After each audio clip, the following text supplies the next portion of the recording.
മദ്യപിച്ച് ഹോട്ടലിൽ ബഹളമുണ്ടാക്കിയ ഗ്രേഡ് SIക്കെതിരെ നടപടി. ബാലുശ്ശേരി സ്റ്റേഷനിലെ ഗ്രേഡ് SI എ രാധാകൃഷ്ണനെ അന്വേഷണ വിധേയമായി സസ്പെൻഡ് ചെയ്തു. കോഴിക്കോട് റൂറൽ SP-യുടെ റിപ്പോർട്ടിന്റെ അടിസ്ഥാനത്തിൽ ഉത്തരമേഖല DIG-യുടേതാണ് നടപടി.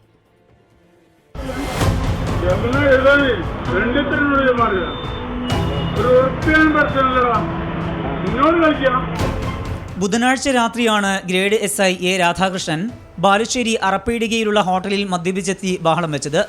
ഭക്ഷണം കഴിച്ചതിന്റെ പണം ആവശ്യപ്പെട്ടതിൽ പ്രകോപിതനായ പോലീസ് ഉദ്യോഗസ്ഥൻ ഹോട്ടൽ ഉടമയെയും ജീവനക്കാരെയും അസഭ്യം പറയുകയും കയ്യേറ്റം ചെയ്യാൻ ശ്രമിക്കുകയും ചെയ്തു. ഇതേ തുടർന്ന് ഹോട്ടൽ ഉടമ നൽകിയ പരാതിയിൽ രാധാകൃഷ്ണനെതിരെ കേസെടുത്തിരുന്നു.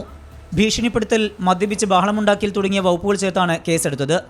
സംഭവത്തിൽ കോഴിക്കോട് റൂറൽ SP അരവിന്ദ് സുകുമാർ നടത്തിയ അന്വേഷണത്തിൽ രാധാകൃഷ്ണന് ഗുരുതര വീഴ്ചയുണ്ടായതായി കണ്ടെത്തി. ഹോട്ടലിൽ നിന്നുള്ള CCTV ദൃശ്യങ്ങളും പോലീസ് ശേഖരിച്ചിരുന്നു.